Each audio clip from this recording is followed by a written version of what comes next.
साल 2018 राजस्थान की सत्ता के लिए एक महत्वपूर्ण साल है, क्योंकि चुनाव दस्तक दे चुके हैं। सत्ता पक्ष बीजेपी और विपक्ष कांग्रेस दोनों ही चुनावी तैयारियों में जुटे हुए हैं। आला नेताओं ने प्रदेश के दौरे तेज कर दिए हैं और दोनों ही पार्टियां संगठन को मजबूत करने की कई कवायदे करती दिखाई देती नजर आ रही हैं। लेकिन ये अलग बात है कि गाहे बगाहे दोनों ही पार्टियों की अंदरूनी कलह सामने आ जाती है। भारतीय जनता पार्टी ही एक ऐसा राजनीतिक दल है जो अपनी कमियों का सेल्फ असेसमेंट करता है और उसको दूर करने का काम करता है। राजस्थान के चुनावी मैदान में बीजेपी विकास को अपना प्रमुख हथियार बना रही है, तो कांग्रेस विकास और जनहितकारी योजनाओं को सत्ता पक्ष पर छलावा बताते हुए चुनावी रणनीति के तहत जुटी हुई है। लेकिन हाल के दिनों में जिस तरह से उपचुनाव के परिणाम सामने आए, उससे ये साफ जाहिर है कि 2014 वाली मोदी लहर का प्रभाव भी उतना नजर नहीं आ रहा है।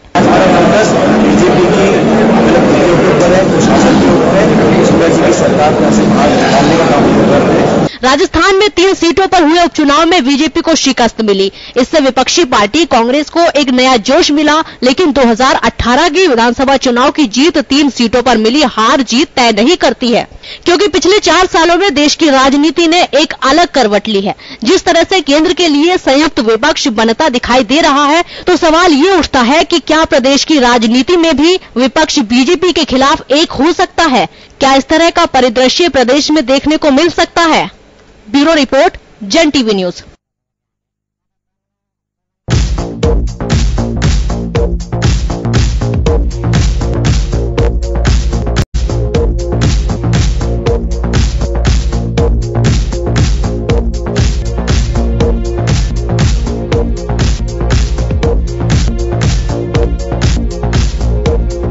स्वागत आपका, मैं हूं योगेंद्र। आप देख रहे हैं खास खबर। खास खबर में हम बात करेंगे 4 लोकसभा और 10 विधानसभा चुनाव के परिणाम का इम्पैक्ट क्या दूसरे राज्यों पे पड़ेगा। बड़ा सवाल यह है, अगर पड़ेगा तो 2-3 बातें सामने निकल करके आती हैं। क्या रीजनल पार्टी राष्ट्रीय पार्टियों को समझौता करने के लिए दबाव डालेंगी? और दूसरा बड़ा सवाल यह है कि क्या एंटी इनकम्बेंसी की लहर देश में चल रही है? क्योंकि अभी तक की अगर बात करें, एक बड़ा सवाल है ये कि बाई इलेक्शन जहां पे हो रहे हैं पार्लियामेंट के, वहां बीजेपी को हार का सामना करना पड़ रहा है। लेकिन जिन राज्यों में विधानसभा चुनाव हो रहे हैं वहां बीजेपी गेन कर रही है, या अगर दूसरी पार्टी वहां पे मौजूद है तो पहले से जिस विचारधारा की पार्टी वहां शासित है वहां उसको बाहर का रास्ता दिखाया जा रहा है। अगर एक आध अपवाद छोड़ दे तो ऐसे में क्या स्थिति है?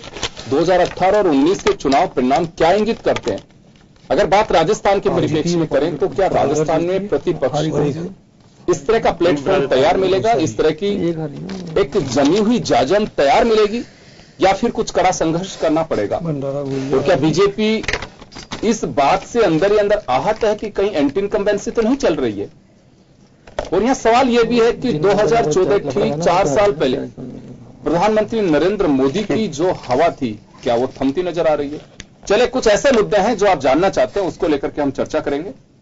हमारे साथ वरिष्ठ पत्रकार और समीक्षक ओम सैनी साहब हमारे साथ हैं, भाजपा नेता लक्ष्मीकांत पारिक जी हमारे साथ में हैं, आशीष चौधरी जी कांग्रेस नेता हमारे साथ है, पूनम चंद जी भंडारी आम आदमी पार्टी नेता हमारे साथ जुड़ रहे हैं। सभी का स्वागत है। ओम जी, मैं आपसे जानना चाहूंगा, अभी तक की अगर हम बात करें, जिन राज्यों में विधानसभा चुनाव हुए हैं बीजेपी प्लस में है, लेकिन बाई इलेक्शन होते हैं तो बीजेपी माइनस में जा रही है। अगर आप संख्या के आधार पर भी देखें तो करीब 11 सीट का सीधा नुकसान हुआ है बीजेपी को 2014 के पार्लियामेंट इलेक्शन के बाद से। तो इसे क्या माना जाए? देखिए, इसमें थोड़ा सा विस्तार से जानना पड़ेगा कि हमारे यहाँ जो डेमोक्रेटिक नॉर्म्स चले आए हैं, जब भी किसी दल ने, केंद्र में शासन करने वाले किसी दल ने उन नॉर्म्स में अगर कहीं कुछ दखल दी है तो लोगों ने बड़ा बर्दाश्त किया और बाद में उसका जवाब भी दिया है। सबसे पहले इस नॉर्म्स में जिसने दखल दी वो कांग्रेस पार्टी थी, क्योंकि आजादी के बाद में वही पार्टी बहुमत के साथ में काम करती रही। लेकिन आपने देखा कि आपातकाल से पहले सन 71 में जिस तरीके से कांग्रेस पार्टी को जैसा विशाल बहुमत मिला था और जिस तरीके से डेमोक्रेटिक इंस्टीट्यूशंस को श्रीमती गांधी के मुकाबले बिल्कुल होना बनाने की बात उनके अनुयायी करने लगे थे। मुझे याद है सिद्धार्थ शंकर रे कैसे बोला करते थे, विद्याचरण शुक्ला कैसे बोला करते थे, बरुआ कैसे बोला करते थे, ये सब बातें हैं। तो लोगों ने उन्होंने समझा कि टेक इट ग्रांटेड ले लिया कि ठीक है, अब तो क्या है, आपातकाल लगा उसके लिए कि विपक्षी बड़ा शोर मचा रहे हैं और ये खामखा एक बेहतरीन डेमोक्रेसी को कर रहे हैं। तो उसका नतीजा ये हुआ कि जनता पार्टी फॉर्म हुई और कांग्रेस पार्टी को कहीं पर दिल रखने को जगह नहीं मिली। मुझे कुछ कुछ ऐसा ही देखिए, पिछले 4 साल में लगातार जो अपेक्षाएं थी, ये समझा जा रहा था कि भारतीय जनता पार्टी का नेतृत्व तो कुछ इस देश को ऐसा शासन देगा जो कांग्रेस के शासन, जिसके लिए वो कह रहे थे कि भ्रष्टाचार में फंसा हुआ है, लाल फीताचार में फंसा हुआ है, कोई गवर्नेंस ठीक से नहीं हो रही है, और नरेंद्र मोदी जिनको अपना अनुभव रहा है और उसके हिसाब से कहते थे कि मुझे एक बार चांस मिले तो हम ऐसा करेंगे, लेकिन वो चीजें पूरी नहीं हुई। जितने भी इंस्टीट्यूशंस थे, डेमोक्रेटिक इंस्टीट्यूशंस, वो डिस्टर्ब होने लगे। जितने भी जो सौहार्द वाला जो एक पूरे मुल्क में सीन बना रहा था, उनको चुनौती मिलने लगी। देखिए, ये संघीय गणराज्य है और साथ साथ में इतनी सारी विभिन्नताएं हैं कि उनको कॉन्स्टिट्यूशनली कुछ गारंटीज मिली हुई हैं, जिनको चुनौती देने की बात जनसंघ करती रही। उसके बाद में भारतीय जनता पार्टी भी, अटल जी के वक्त में तो नहीं, लेकिन बाद में ये बहुत हुआ।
तो ओम जी एक बड़ा सवाल यहाँ पे ये है कि जो आप बात कह रहे हैं कि कुछ स्थितियां ऐसी बनती जा रही हैं कि संवैधानिक जो संस्थाएं हैं, राजनीतिक दलों का डेमोक्रेटिक सिस्टम है, वो कोलैप्स कर रहा है।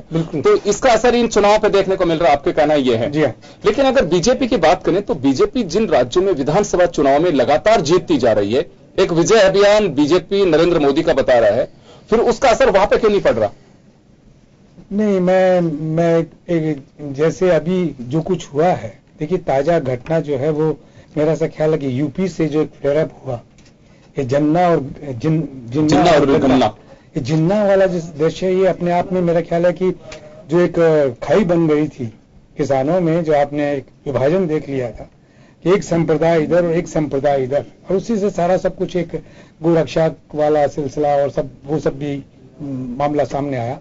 इसने बड़ी तेजी के साथ में काम किया और लोगों ने महसूस किया है कि इस तरीके से हमें चीजें डिस्टर्ब करने की कोई जरूरत है नहीं, कुल मिलाकर के एकजुट होकर के। और ये जो केंद्र में ये मैसेज गया है, ये केंद्र में जो सरकार है वो इन सब चीजों पे वो करती नहीं है, हस्तक्षेप नहीं करती है, और जो उत्तर प्रदेश के जो मुख्यमंत्री हैं वो बिल्कुल अपनी मर्जी के मुताबिक सारे सिलसिले कर रहे हैं।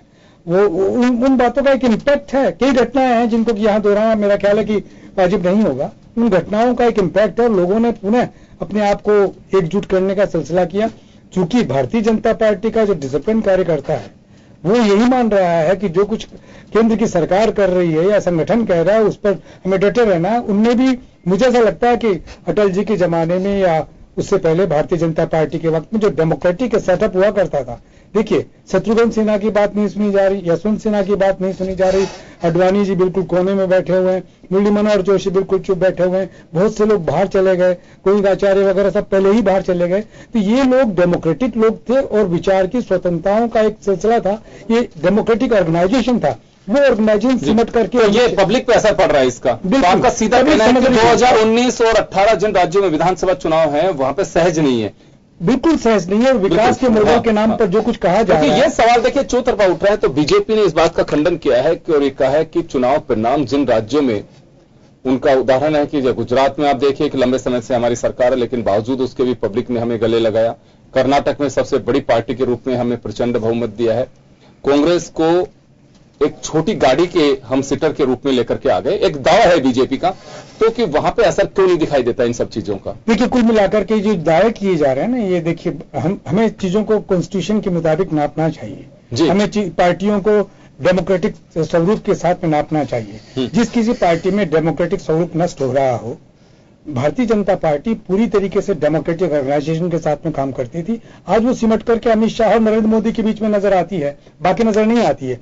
जहां जहां आपका राजस्थान का पेच फंसा हुआ है कि प्रदेश का अध्यक्ष नहीं और वैसे ही सारा सिलसिला चल रहा है, वो पेच क्यों फंसा हुआ है हम लोग ठीक से जानते हैं। तो मुझे लगता है ये है कि अटल बिहारी वाजपेयी के जमाने में जो भारतीय जनता पार्टी थी और नरेंद्र मोदी के जमाने में जो भारतीय जनता पार्टी है, उसमें बड़ा फर्क है। कहा जा रहा है, दावा किया जा रहा है दुनिया की सबसे बड़ी पार्टी, लेकिन मेरा कहना यह है कि उस बड़ी पार्टी से बेहतर पार्टी थी एक अनुशासित और डेमोक्रेटिक पार्टी। चलिए मैं लौटूंगा आरसी चौधरी जी हमारे पास में इस वक्त।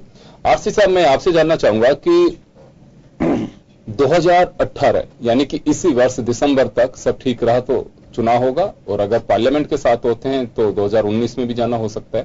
खैर लबोलवाब यह है कि हमें सामने चुनाव फेस करने, आप लोगों की परीक्षा की घड़ी है। कांग्रेस ऐसे कौन सा आधार लेकर के चल रही है? क्या 2018 में और 19 में हाल ही में जो चुनाव परिणाम सामने आ रहे हैं उसको लेकर के गदगद है, उसी को लेकर के चलना है कि राजस्थान में बिल्कुल उसका इंपैक्ट होगा, ये मान रही है कांग्रेस अभी? योगेंद्र जी, कांग्रेस पार्टी का मानना यह है कि कोई भी जो सफलता होती है वो सफलता अंतिम सफलता नहीं होती है, और उस सफलता को बनाए रखने के लिए आपको उस जनता के विश्वास पे खड़ा रहना होता है और उससे ज्यादा बेहतरीन आपको मेहनत करके नतीजे देने होते हैं, क्योंकि जनता का जो विश्वास है वो हर पल उससे आपसे ज्यादा की उम्मीद करता है। इसलिए कांग्रेस पार्टी पे जो राजस्थान की जो बाई इलेक्शंस हुए, बाई इलेक्शंस के अंदर जितना जो अच्छा सपोर्ट दिया, उसका एक ही कारण था कि प्रदेश के अंदर तमाम जो वर्ग हैं उन वर्ग की आवाज कांग्रेस पार्टी ने बनने की कोशिश की, चाहे वो सड़क में हो चाहे सदन पे हो। इस प्रकार आज वो नतीजे आने के बाद में कांग्रेस पार्टी कहीं बैठ नहीं गई।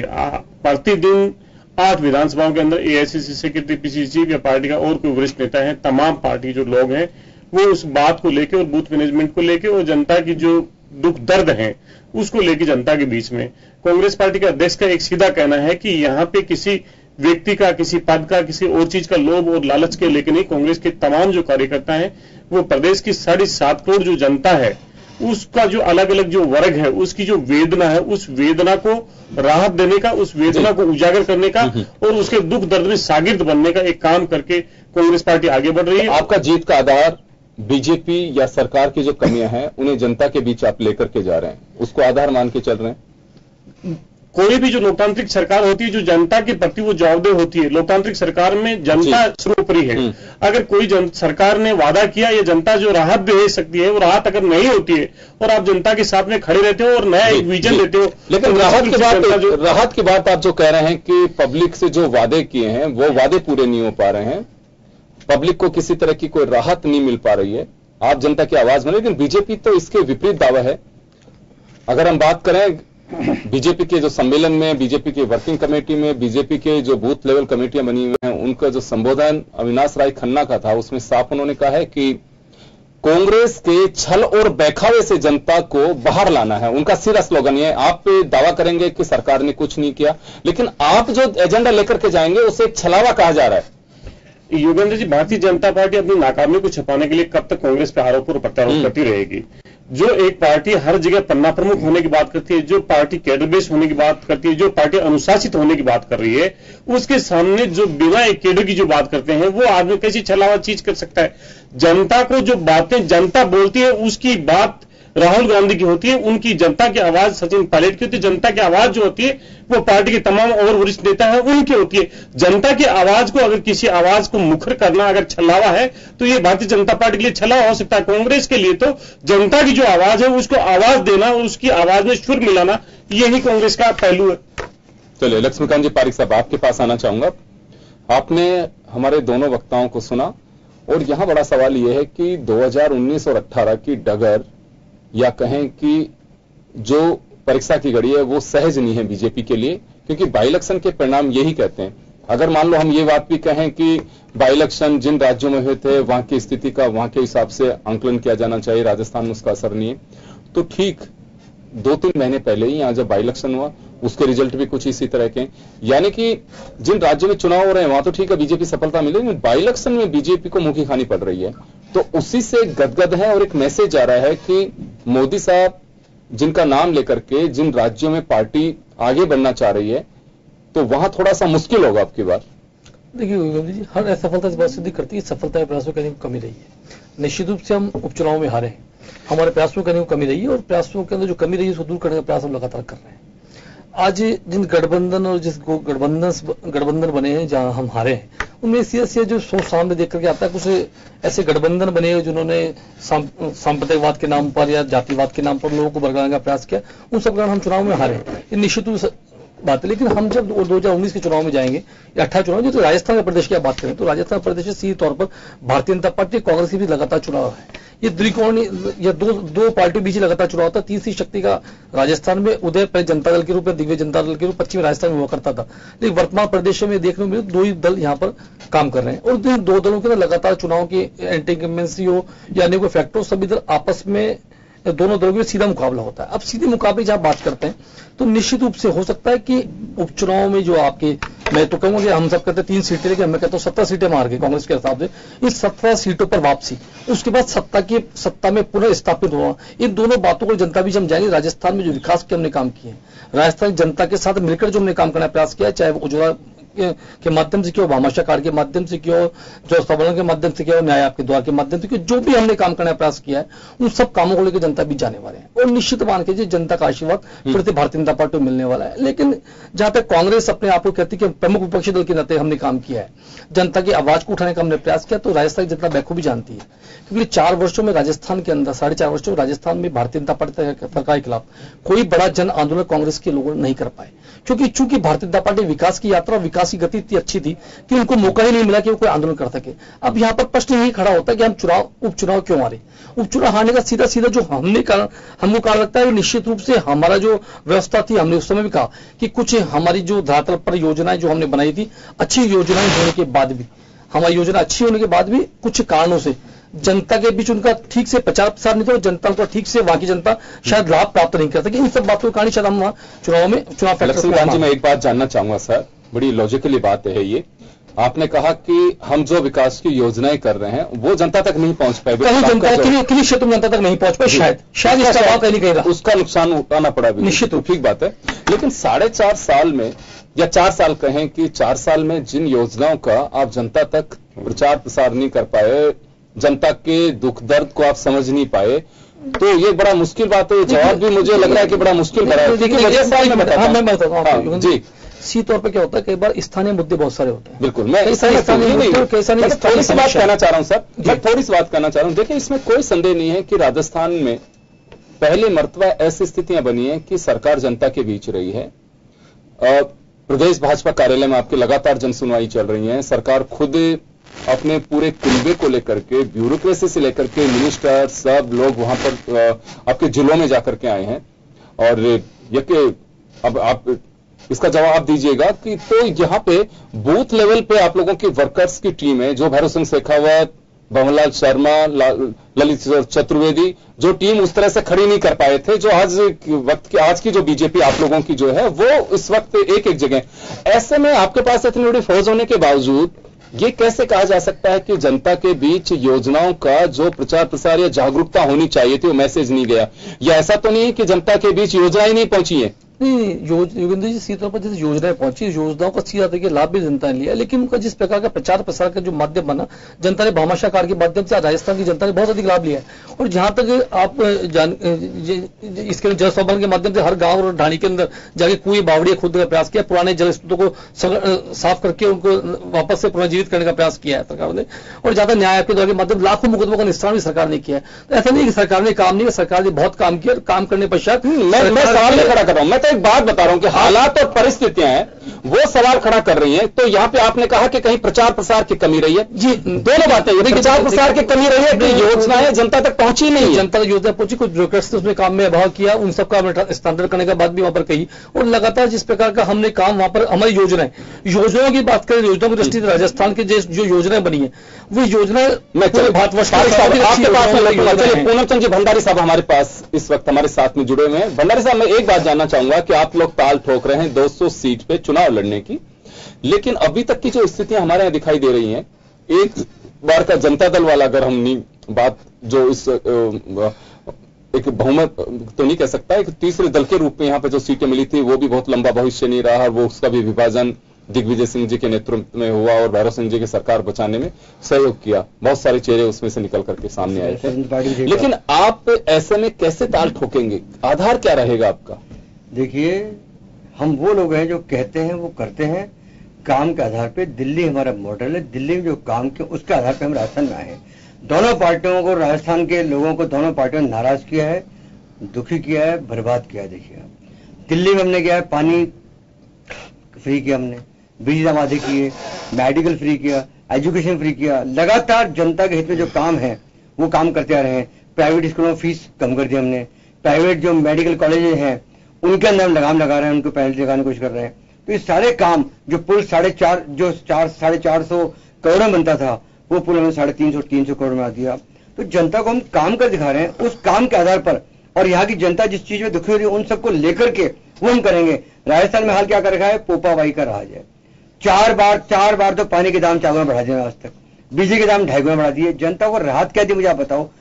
कहीं कुछ राहत दी हो तो आप बता दो। किसान आत्महत्या कर रहा है, किसान आंदोलन के ऊपर है। भंडारी साहब, नौकरियां नहीं है। पोपाबाई को तो राजस्थान विधानसभा की कमेटी भी नहीं ढूंढ पाई, सुमित्रा सिंह जी ने बनाई थी। बहुत डिस्कस हुआ पोपाबाई कहां से स्टार्ट हुआ है मुझे।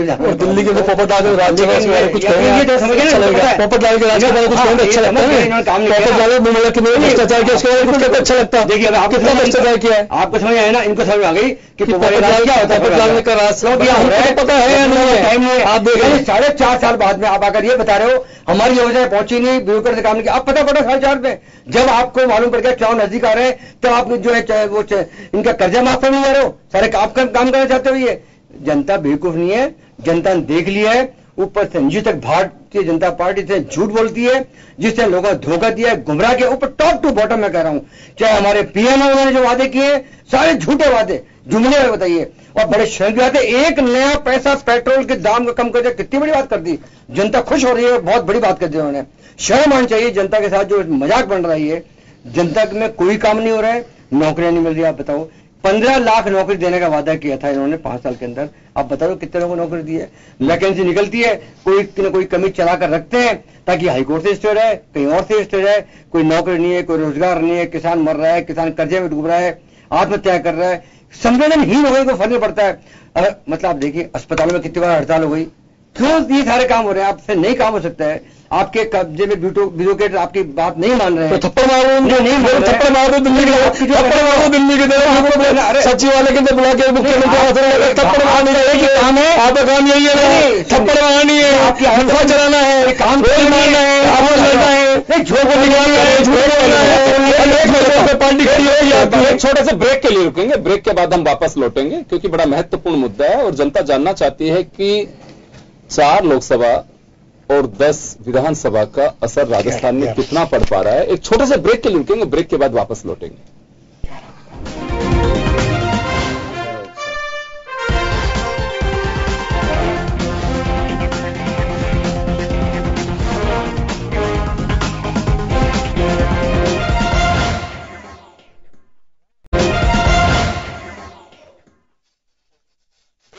फिर आपका स्वागत है। आप देख रहे हैं खास खबर। बात कर रहे हैं 4 लोकसभा और 11 विधानसभा के चुनाव परिणाम। एक निर्विरोध रही तो 10 पे मतदान हुआ, 10 की जो सीटें हैं उनके परिणाम पे बात कर रहे थे। एक बार वापस मैं ओम सैनी साहब के पास में जाना चाहूंगा। ओम सैनी साहब देखिए, ये तो अपने अपने दावे हैं, यहां एक मैं बात आपसे जानना चाहूंगा क्योंकि अलायंस की ओर जा रहे हैं प्रतिपक्ष कैसे भी करके। आपको तो उस जमाने का वो दौर याद होगा कि जब इंदिरा गांधी को घेरने के लिए सारे दल कभी एकजुट हुए थे। आज नरेंद्र मोदी को घेरने के लिए सब एकजुट हो रहे हैं, इसमें कोई संदेह नहीं है। क्या राजस्थान जैसे राज्य में, जब आपने कहा कि या लक्ष्मीकांत पारिक जी कह रहे हैं, आरसी चौधरी कह रहे हैं कि यहां द्विदलीय व्यवस्था है, अभी तक बहुत ज्यादा सिरे नहीं चढ़ पाई तीसरी पार्टी। अब आम आदमी पार्टी कितना गुल खिलाएगी देखने वाली बात होगी। क्या यहां पे मायावती हो या नीतीश कुमार का एक दिन पहले का ही बयान देखे कि हम चुनाव लड़ाएंगे यहां पे, तो ये कुछ कांग्रेस पे मायावती या फिर बीजेपी पे नीतीश कुमार कुछ समय आने पर इस तरह से कुछ प्रेशर बना सकते हैं, कुछ सीट हमें दीजिए? देखिए गठबंधन में पहले सीटें जा चुकी हैं यहाँ पे। देखिए पहले तो ये पहले स्पष्ट कर दें कि जो गठबंधन पहले बना, यानी कि मिसेस गांधी के वक्त में जो गठबंधन बना था, वो भी तानाशाही प्रवृत्तियों के खिलाफ, केंद्र की जो तानाशाही थी उसके खिलाफ राज्यों के रीजनल पार्टीज ने मिलकर के बनाया था। डेमोक्रेटिक सिलसिला है ये, और उसको बड़ा प्रभावी रहा। उसी की वजह से अलग अलग राज्यों में, बिहार में या उत्तर प्रदेश में या आंध्रा के अंदर जो सरकारें बनी वो इसलिए बनी। उसके बाद में जो दूसरा गठबंधन बना, फिर अगेन वो जो गठबंधन सारी पार्टियों का मिलकर के जनता पार्टी के रूप में जो एक सिलसिला बना और कांग्रेस से मुकाबले के लिए जो आपातकाल के बाद में बना, ये दोनों गठबंधन, इससे नरेंद्र मोदी को घेरने का सवाल ही नहीं है। नरेंद्र मोदी की जो नीतियां हैं, जिसकी वजह से भारतीय संविधान की और भारतीय संघ का एक अपने आप में एक संकट पैदा हो गया है। इस संकट में ये कह रहा हूं कि भारतीय जनता पार्टी जो एक डेमोक्रेटिक पार्टी रही, जिसके अंदर सारी स्वतंत्रताएं रही, उन पर जिस तरीके की बंदिशें लगी हैं, और 2 लोगों में सिमट करके जो भारतीय जनता पार्टी रह गई है, और जो भी उसके विपरीत बोलता है उसे बाहर कर दिया जाता है। इन प्रवृत्तियों के खिलाफ एक सिलसिला बन रहा है, और इसी को लेकर के विपक्ष को पूरी तरीके से एक होने का सिलसिला बन रहा है। मैं आपकी बात से चले सहमत हूं कि जो एकता का कोई तो वजह रहती है कि कुछ वजह जमान के लोग चलते हैं कि अपना वजूद बचाने के लिए, कोई कहता है अपनी आइडियोलॉजी बचाने के लिए, कोई कहता है कि अपनी एक एकता से ये चीजें आ सकती हैं, आपके वोट बैंक को बचाने के लिए, अपने पार्टी को बचाने के लिए, बहुत सारी चीजें हो सकती हैं। यहां बड़ा सवाल यही है कि क्या राजस्थान जैसे राज्य में, जहां पे दूसरी पार्टियां भी ताल ठोक रही हैं, क्या केंद्रीय आपको सेंट्रल जो पार्टीज हैं, नेशनल पार्टीज हैं, वो क्या वास्तव में उस प्रेशर में आएंगी? मैं आपकी बात बिल्कुल ठीक से समझ गया, लेकिन आप समझिए कि संकट का जो सिलसिला बनाया है जी, यूपीए 1 के वक्त में जिस तरीके से लोगों को ऑर्गेनाइज किया था, एनडीए जिस तरीके से बना, ये सारे संकट के वक्त में बनने वाले सिलसिला है। सवाल ये पैदा किया जा रहा है प्रतिपक्ष के माध्यम से कि जितने भी डेमोक्रेटिक इंस्टीट्यूशंस थे वो नष्ट हो रहे हैं, उनकी स्वायत्ताएं वो की जा रही हैं। साथ साथ में जो प्रोमिसेस किए थे भारतीय जनता पार्टी के वर्तमान नेतृत्व ने, वो बिल्कुल पूरे नहीं हो रहे। लोग बेरोजगारी से परेशान है, लोग नोटबंदी से परेशान हुए, लोग किसान किस तरीके से, ये वो तो एक मुद्दा होगा। तो वो नहीं, मैं ये इसलिए कह रहा हूं कि लेकिन बात अलायंस की कर रहा हूं मैं, बोल रहा हूं प्रेशर होगा। अलायंस तभी बनेगा जब एक कॉमन मिनिमम प्रोग्राम बनेगा जी, तो उसके अंदर सेक्रीफाइसेस करने पड़ेंगे। जिस तरीके से यूपी में सेक्रीफाइस किया किसने? समाजवादी पार्टी और कांग्रेस ने किया, एसपी ने किया, साथ में बीएसपी ने किया। उसका नतीजा ये रहा कि गोरखपुर के बाद में, फूलपुर के बाद में ये कराना जो करके दिखाया, क्योंकि कराना में जिस तरह मोबिलाइजेशन हो गया था, हिंदू एक तरफ नजर आता था, मुसलमान एक तरफ नजर आता था, वो दोनों किसान बन गए। बेसिकली वो किसान थे। जिन्ना के नाम पर उनका विभाजन होने का सिलसिला वो नहीं हुआ, गन्ने के नाम पर उनकी यूनिटी हो गई। तो इसमें तीनों पार्टियों ने साथ दिया। तो यही पूरे मुल्क का दृश्य है। राजस्थान में अगर ये सीन आता है तो 15 लाख नौकरियां कहां पर है? डेवलपमेंट का सिलसिला कहां? महंगाई का सिलसिला कहां है? ये जो पेट्रोल का, डीजल का भाव बढ़ रहा है, इस पर इसने वर्तमान सरकार ने क्या किया? क्या अपनी सरकार अपने केंद्र से कुछ सवाल पूछे? तो ये खामोशियों के बाद में अगर आप टीका लगा के घूमते हैं, जनमानस के अंदर जाने की बात करते हैं, लोग सुनेंगे नहीं इस बात को। सीधा जो आहत हो रहा है महंगाई से जो हो रहा है, आज किसान फिर सड़क पे है, पूरे हिंदुस्तान के अंदर सड़क पे आ गया, राजस्थान में भी आ गया है। तो उसने सब्जियां बेचना बंद कर दिया, उसने दूध बेचना बंद कर दिया। तो इन सब बातों पे गौर करने के बजाय आप पता नहीं आप क्या, कौन से जनमानस के साथ में आप मुलाकात कर रहे हैं, कार्यकर्ताओं से क्या मुलाकात कर रहे हैं? कार्यकर्ता क्या जवाब देंगे उन किसानों को? क्या जवाब देंगे बेरोजगारों को?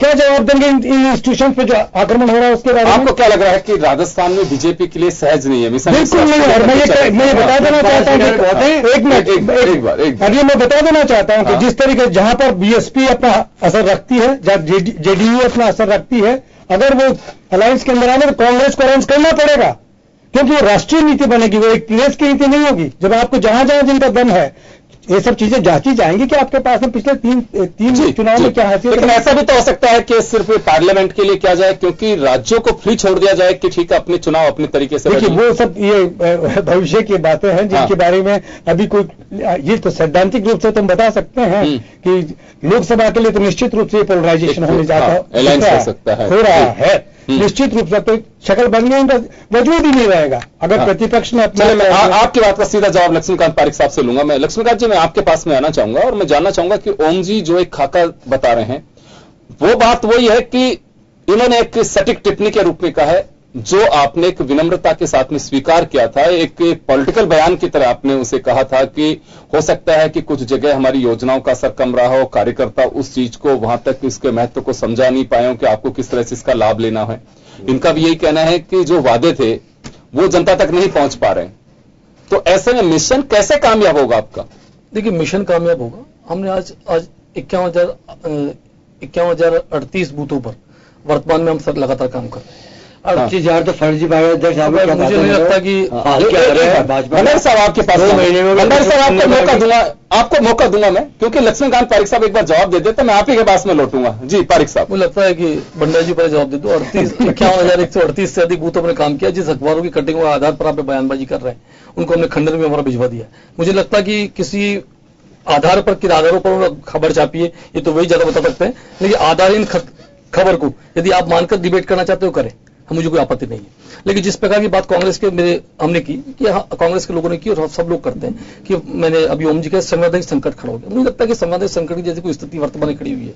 ये देश की बात करें तो आपातकाल के बाद इस देश में कभी भी संवैधानिक संकट कहीं भी खड़ा नहीं हो। संवैधानिक संकट कहीं नहीं। आपातकाल से मुझे पता नहीं आप जेल गए, मुझे पता नहीं। लेकिन भारतीय जनता पार्टी के लोगों ने बड़ा संघर्ष किया, जनसंघ के लोगों ने बहुत संघर्ष कर भारतीय लोकतंत्र कायम किया है। शायद आप उस समय शायद कहीं नहीं थे, आपकी पार्टी के वजूद में भी नहीं थी। आपने एक बार अन्ना हजारे को धोखा देकर आपकी पार्टी खड़ी हुई। आप राजस्थान 2 सीट जीत लेंगे तो आपकी बहुत बड़ी उपलब्धि है। राजस्थान 2 सीट जीतना भंडारी जी, भंडारी जी आप बता रहे हमारी पार्टी का ये बता दें कि बने जा रहे हैं कि नहीं जा रहे। राजस्थान में कांग्रेस का गठबंधन रहती है, उसका हिस्सा बनेंगे क्या बताइए। आप अगर सवाल करेंगे तो लक्ष्मीकांत जी मेरे सवाल का जवाब नहीं दे पाएंगे, आप में उलझ जाएंगे। एक बार रुकिए, एक बार। हाँ जी, लक्ष्मीकांत जी तौर पर भंडारी जी का सवाल छोड़ता हूं कि भंडारी जी आपका कांग्रेस अलायंस होगा या नहीं होगा, राजस्थान बता दें। आप गठबंधन का हिस्सा बनेंगे नहीं बनेंगे बता देंगे, बनेंगे नहीं बनेंगे बता देंगे। इनका अलायंस नहीं करते, अलायंस के जाकर चेहरा देखने का प्रयास करते, ढूंढते, स्रोत ढूंढने का प्रयास करते हैं। कांग्रेस पार्टी हो, कोई भी पार्टी आपको स्वीकार नहीं करेगी, आपको भी स्वीकार नहीं करेगा। छोड़ के चले गए, छोड़ के चले गए, छोड़ के चले गए, छोड़ के चले गए। आप किसे बहुत गंभीर है, आप तो क्या करके कागजी पार्टी है, कागजी पार्टी होने वाले कागज से पढ़े उठे हो रहे आप। ये चर्चा हमारी दिल्ली से निकल के और जयपुर से चल के शाहजहांपुर बहरौर में अटक जाएगी। मुझे लगता है कि पूरे मुद्दे पे चले जाएंगे। मुझे लगता है पारिक साहब, मेरा जो सवाल है सर, एक बार भंडारी साहब, मैं पारिक साहब, मैं सीधा जो जानना चाह रहा हूं आपसे, मैं अभी मेरा जो सटीक सवाल था मैं उस पर आना चाहूंगा आपसे। देखिए योगेंद्र जी, हमने अपनी योजनाओं का अस्थि बनाने का प्रयास किया। हमारे पन्ना प्रमुखों के माध्यम से हमने हमारी जो कहीं भी कमी रह गई थी, आज हमारे कॉल सेंटर के माध्यम से लगातार प्रयास कर रहे, लगातार बात कर रहे हैं। हर जिला हेडक्वार्टर पर 41 जिले बने हुए, 51,268 से अधिक हमारे बूथ अध्यक्ष बन चुके। बूथ अध्यक्षों के हम लगातार जो बात कल परसों पेपर्स के माध्यम से उसका भी हम प्रयास कर रहे हैं। एक एक चीज की जानकारी हम लगातार कर रहे हैं। कॉल सेंटर के माध्यम हमारे कार्यकर्ता बैठे हुए, युवा मोर्चा कार्यकर्ता लगे हुए, लगातार अपनी योजनाओं को अस्थि जमा पहनाने का प्रयास हम लगातार कर रहे हैं। कार्यकर्ताओं के माध्यम से जन जन तक जहां कमी रह गई तो दूर करने का प्रयास हम कर रहे हैं। हमारा एक एक कार्यकर्ता, युवा मोर्चा कार्यकर्ता, भारतीय जनता पार्टी बूथ प्रमुख हो, भारतीय जनता पार्टी परमार प्रमुख, हर घर घर में जा रहा है। हमने एक एक घर का, हर एक परिवार का एक एक सदस्य को जुम्मा देने तक का इंतजाम कर लिया कि इस पढ़ने के अंदर से इन 8 परिवारों का ये प्रमुख होगा, इस 4 परिवारों को ये प्रमुख होगा, इनको वोट डलवाने की स्थिति और वोट डलने तक उन परिवारों के साथ लगातार संपर्क करना। मेरा छोटा सा सवाल है, मेरा सवाल बहुत सिंपल भी नहीं, मेरा छोटा आप क्या बात कर रहे हैं?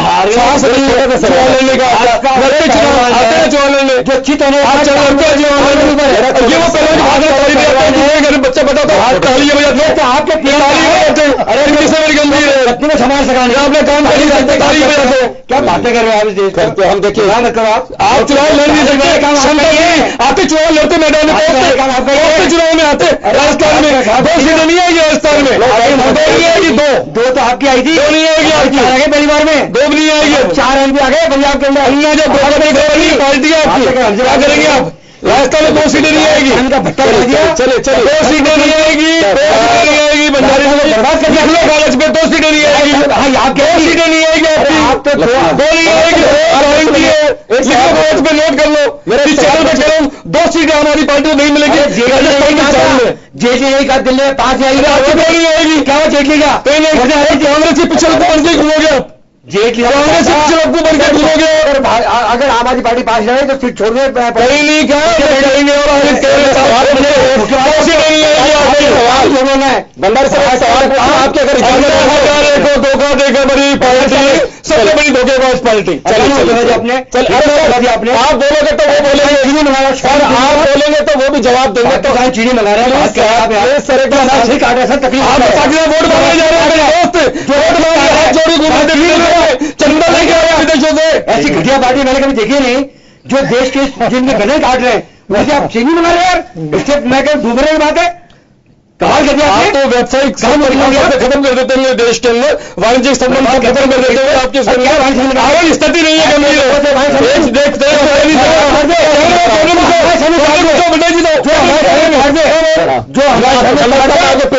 मंगाइए, सवाल करना बताइए। मैं बंदर साहब आपकी पीड़ा से एक बार कौन तकलीफ होती है, जिसके घर का मरता है सैनिक, वो जानते उनसे पूछा करके उनके दिल पे सांप लौट रहे हैं कि जिनके बच्चे, जिनके पिताजी मर गए, जिनकी विधवा हो गई है, वो बात चीनी मंगा रहे पाकिस्तान से। ऐसे वाणिज्य संबंध क्या करें हमारे को? ऐसे वाणिज्य संबंध हमें चाहिए, मुझे मचाएंगे हम, फीकी चीज खा लेंगे हम। मेरा तो ख्याल है कि आपकी पार्टी इतनी कंजर्वेटिव निगाह नहीं रखती जिस तरीके के, मैं तो जो इनकी बात कर रहा हूँ जो ये बात क्या करता नहीं है, मुझे लगता है देश जो पार्टी कई एक 2 अस्तित्व है, ये राष्ट्रीय परिकल्पना की बात कर रहे हैं, कहीं मिलने वाली नहीं है, हसीन सपने अरविंद केजरीवाल के समाप्त हो जाएंगे, चिंता मत करो। आप इन चुनाव में ये सपने चुनाव में समाप्त होने वाले हैं, सपने खत्म होने वाले, ये पोपट लाल का राज दिल्ली से आगे नहीं बढ़ने वाला, दिल्ली में समाप्त हो जाएगा। मुक्त कर रहे थे पोपट लाल का राज, कांग्रेस मुक्त करने वाले ये देश, आप कांग्रेस शामिल हो रहे हो क्या? अपनी पार्टी विलय करो, कांग्रेस में भाजपा विलय करोगे अपनी पार्टी का। भंडारी साहब मैं एक बात बताऊं कि आपकी पार्टी जितनी लचीली है, मेरा ख्याल है कि इस वक्त मुल्क में कोई दूसरी इतनी लचीली पार्टी नहीं है। उससे साबित होता है कि जिस तरीके से जेटली जी के साथ में, दूसरे लोगों के साथ में जो माफी मांगने का सिलसिला, वो अपने आप, ये बहुत साहस चाहिए कि इतनी बड़ी पार्टी जिसके पास में अपना वजूद है, वो इस तरीके से अपनी गलतियों के लिए कि ये गलत किया हमने तो माफी मांग ले। तो ऐसी स्थिति में आप भी, मेरा ख्याल है कि उतने लचीले हो जाइए क्योंकि लचीले होने से ही प्रतिपक्ष का सैनिक को काट दो, वहां चीनी मंगाई, देखिए छोड़ देंगे, काम नहीं करेंगे, लेकिन देश के सैनिक ये बजा तो पार्टी के अनुसार छोड़ देंगे। चले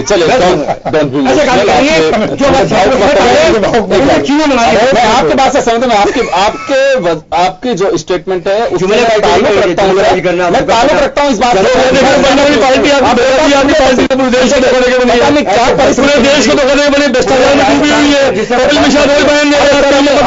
एक बार सुनिए, मैं माफी चाहूंगा। देखो, हम मुद्दे से भटक जाएंगे, समय बहुत कम है हमारे पास में और हम मूल मुद्दे पर नहीं आ पाएंगे। मैं सिर्फ ये जानना चाह रहा हूं आपसे, आप लोग खड़ा करते हैं, ये मुद्दा भी नहीं है,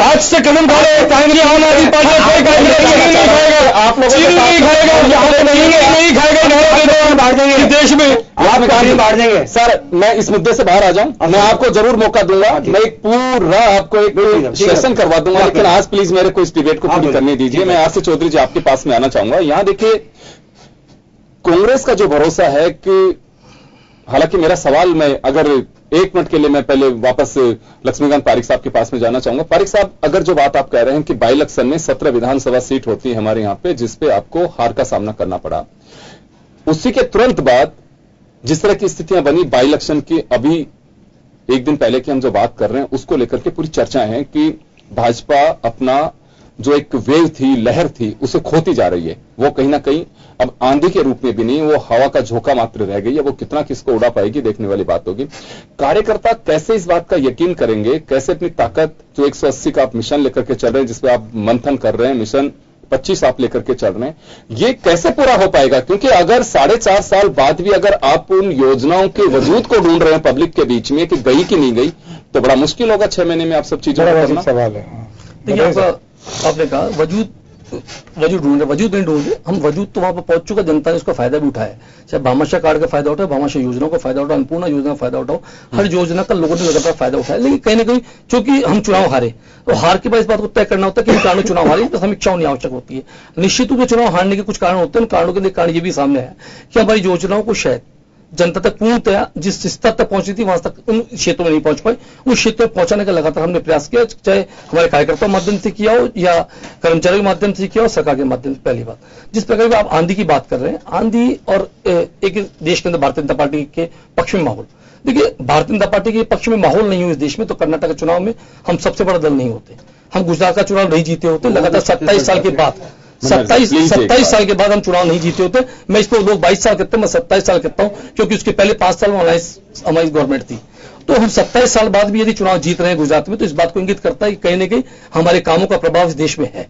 और जिस प्रकार यूपी के अंदर हम चुनाव जीते हैं, हम हिमाचल में चुनाव जीते हैं, इन सब बातों को, समीकरणों को देखते तो लगता है कि हिंदुस्तान भर में लोग भारतीय जनता पार्टी पक्ष में खड़े हैं। हो सकता है कुछ स्थानीय कारण रहे हो, कुछ स्थानीय मुद्दे रहे हो। चलिए, आप इलेक्शन का स्थानीय कारण मान के चलिए, स्थानीय कारण वर्तमान के अंदर जो एक परिदृश्य सामने आया कि सारे विपक्षी दल यूपी में एक गठबंधन के रूप में खड़े हुए हैं, वो चुनौती हमारे सामने। इस चुनौती का हमें कैसे मुकाबला करना है? निश्चित रूप से 2019 के चुनाव में इस चुनौती का कड़ा मुकाबला करना है। इसके लिए लंबी एक आप लोगों की एक्सरसाइज तो है, क्योंकि वही एक बात सामने निकल के आ रही है कि जो एक प्लेटफॉर्म किसी ने आमंत्रित नहीं किया, किसी ने इस तस्वीर का एक कल्पना ही नहीं की थी कि कर्नाटक में इस तरह से देवगढ़ के प्लेटफॉर्म पे सारे विपक्षी पार्टियां एकजुट होंगी, वहां अपना काम छोड़ करके भी सब लोग मिलेंगे। और एक मीडिया में चर्चा यही थी कि 2019 की एक तस्वीर सामने आ रही है। मैं आरसी चौधरी जी आपके पास आना चाहूंगा कि बीजेपी इस बात को खारिज करती है कि कोई एंटी इनकम्बेंसी है या सरकार के खिलाफ किसी भी तरह की कोई बात राजस्थान में है। ऐसे में आप कैसे जीत तलाश रहे हैं? और दूसरी बात, अगर विकास का दावा कर रही है सरकार, अशोक गहलोत साहब ने भी दावा किया, तो क्या विकास से वोट अपनी तरफ या कहें कि अपनी हवा में तब्दील नहीं हो पाते? योगेंद्र जी, मैं तो ये कहना चाहता हूं, जिस प्रकार बीजेपी के साथी ने कहा किस प्रकार से कांग्रेस ने मुद्दे उठाने में सफल रही, मैं ये बताना चाहता हूं कि जिस जगह पे बांसवाड़ा पे कल जाके मुख्यमंत्री जी ने जो लोन के प्रमाण पत्र बांटे, वहीं पे कांग्रेस के राष्ट्रीय अध्यक्ष आदरणीय राहुल गांधी जी और सचिन पायलट जी के नेतृत्व में किसानों ने हुंकार भरी थी। लाखों से ज्यादा किसान वहां पे एक्टिव है। बीजेपी के जो निवर्तमान प्रदेश अध्यक्ष है, उन्होंने कहा कि ये जो किसान है राजधानी के किसान नहीं थे। उसके बाद में हमने मुख्यमंत्री का जो जिला है उसके जिले के अंदर 100 किलोमीटर की पदयात्रा की, आनन और फनन में फैसला लेना पड़ा। लेकिन दुर्भाग्य देखिए मुख्यमंत्री किसानों का कर्जा माफ करने जा रही है और वहां उस सम्मेलन में आने वाले लोगों की बनियान ब्लैक हो उस तक तो उतार दिया जाता है। इतना भय लगता है कि कहीं वहां पे काले झंडे ना दिखा दिया जाए। वहां पे जाने के बाद में याद आता है कि हमें इनकी ये माफ कर देना चाहिए। आखिर जनता को इतने आपने राहत दी तो जनता तो अब सिरोधारी करेगी। जनता क्यों ऐसे इतने असुरक्षा का भाव क्यों, मुख्यमंत्री को इतनी असुरक्षा का भाव क्यों? जहां प्रधानमंत्री ने जून में वहां पे काले झंडे दिखाए जा रहे हैं, जहां सिक्कर जा रही है वहां पे युवाओं को लफंगे करने जो रोजगार के लिए मांग रही है, महिलाएं उनके बीच में जाती है, महिलाएं पानी के लिए मटकी फोड़ती है, पूरा प्रदेश त्राई कर रहा है। भारतीय जनता पार्टी के पास में एक बड़ी बात रही जो 2014 में उसने बड़े स्लोगन्स दिए और बड़े फिगर्स दिए। इन फिगर्स की हवा गुजरात में निकली, 150 का कहा राष्ट्रीय अध्यक्ष अमित शाह जी ने, 150 से 100 से नीचे ले आए। कर्नाटका के अंदर उन्होंने 130 कहा, कहां पे आगे तक अटके? वहां पे पूरी केंद्र सरकार 1.5 महीने से ताले बंद करके बैठी थी। और जिस विधानसभा का कर्नाटक में चुनाव आया है, जहां पे 2-2 हजार रुपए तक वोटर आईडी को इकट्ठा किया बीजेपी ने, 10,000 वोटर आईडी जो इकट्ठा किए थे वो कल कांग्रेस ने 41,000 से वो सीट जीती है। भारतीय जनता पार्टी ने तमाम मुख्यमंत्रियों को वहां पे लगा दिया।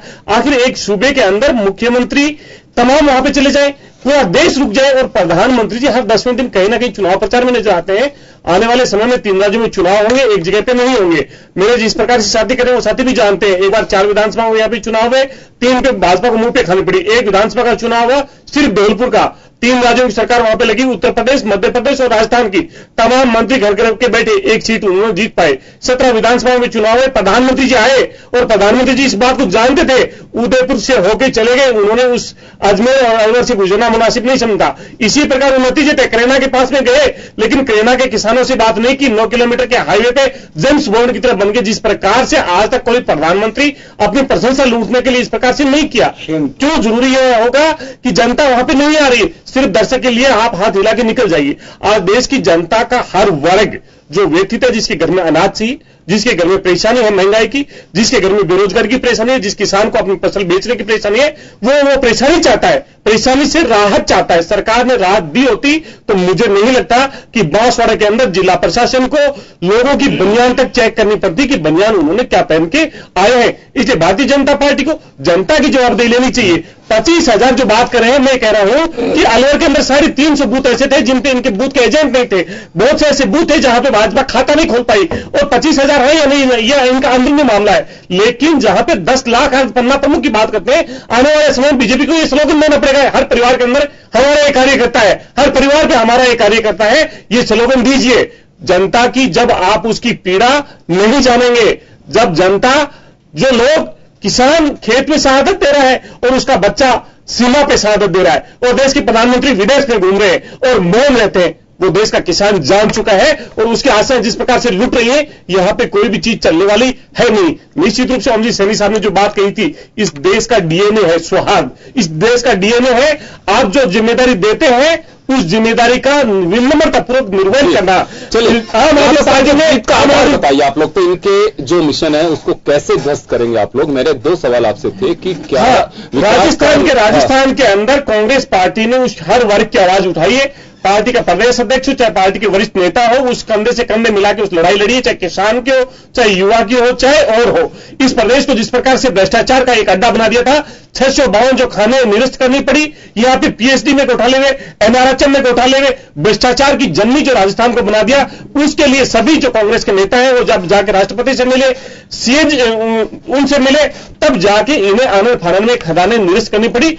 आज वो आईएएस अधिकारी जिसकी चालान पेश होना चाहिए था, वापिस उसको रजिस्ट्रेट कर दिया। देश की जनता अच्छी तरीके से जानती है, भूल नहीं रही है। हर ये आंकड़े, ये आप जैसे चैनल्स ने आंकड़े दिए, यहां पे हर तीसरा आदमी भ्रष्टाचार से व्यथित है। कहीं कोई ऐसा काम नहीं जो उसका बिना पैसे काम हो रहा है, उसके हर आवाज को बुलंद देने का प्रयास किया है। और कांग्रेस पार्टी हर जिले को, हर जिले का आधार रहेगा। कांग्रेस पार्टी हर जिले का मैनिफेस्टो, हर विधानसभा का एक मैनिफेस्टो लेके हर विधानसभा में उस विधानसभा की क्या प्रमुख समस्याएं हैं जिसको कांग्रेस पार्टी राहत दे सकती है, हर वर्ग को क्या दे सकती है, इसको लेके एक नव राजस्थान का संरचना लेके हम कांग्रेस पार्टी इस राजस्थान के अंदर जाएगी। और कांग्रेस के जो अगर जीत जाओ तो उस मैनिफेस्टो का आप याद रखिएगा। जी जी, निश्चित रूप से मैनिफेस्टो बहुत सारे होंगे आपके पास में, मैनिफेस्टो बनाने जा रहे हैं, क्योंकि अब तो सवाल है कि मैनिफेस्टो पे उठते बाद में 200 आप लोग बना डालेंगे। जी रविंद्र जी, निश्चित रूप से। मैं भंडारी साहब आपके पास में जाना चाहूंगा। आप अब अपनी बात कही है कि आपका राजस्थान में आधार क्या रहेगा, क्योंकि आप विकल्प देखिए।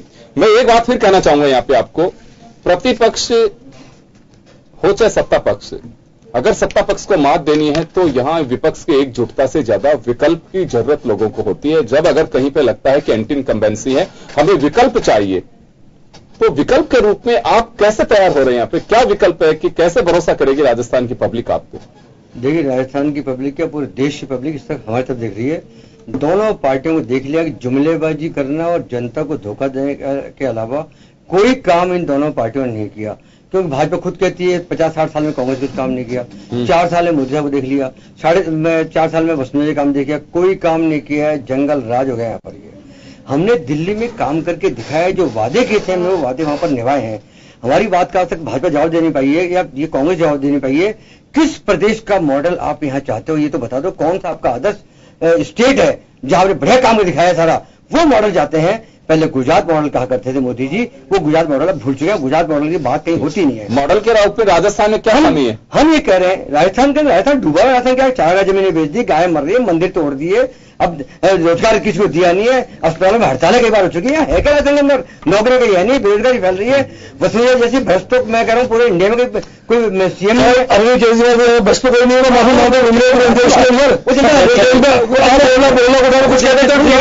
मोहल्ला घोटाले में कुछ कहते ठीक रहेगा। आपका वहां के जितने घोटाले दिल्ली के बारे में कुछ कहेंगे तो अच्छा लगेगा। आप कपिल मिश्रा रोज चिल्ला चिल्ला बोल रहे हैं, रोज बोल रहे हैं, विशाल भूषण रोज बोल रहे हैं आपके बारे में। बता दें वो सब हमारे कुमार विश्वास रोज बोल रहे हैं, टिकट दे दिया आपने। कुमार विश्वास ठीक जगह बोल रहे हो जाएगा। कुमार विश्वास हो गया आपका राजस्थान की आपकी पब्लिक के हट गए हो यहाँ से। आपके बारे में इसलिए क्या छोड़े जा रहे हैं, थप्पड़ मारने का कुछ करते नहीं है। अरे थप्पड़ मारने का माफी चाहूंगा राजस्थान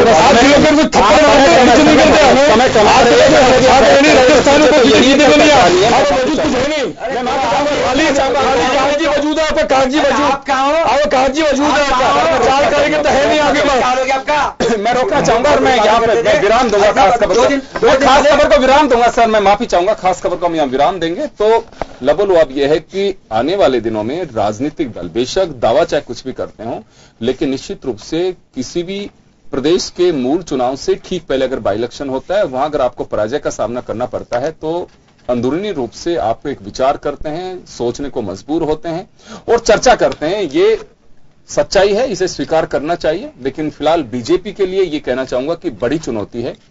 उत्तर प्रदेश हो चाहे दूसरी जगह के इलेक्शन जो है, उनके रिजल्ट के बाद में जब जिन चुनाव को आपको फेस करना है वो एक बड़ी चुनौती होगी। चलिए, बहुत बहुत शुक्रिया आप सभी का। खास खबर में बस इतना ही। दीजिए इजाजत, नमस्कार।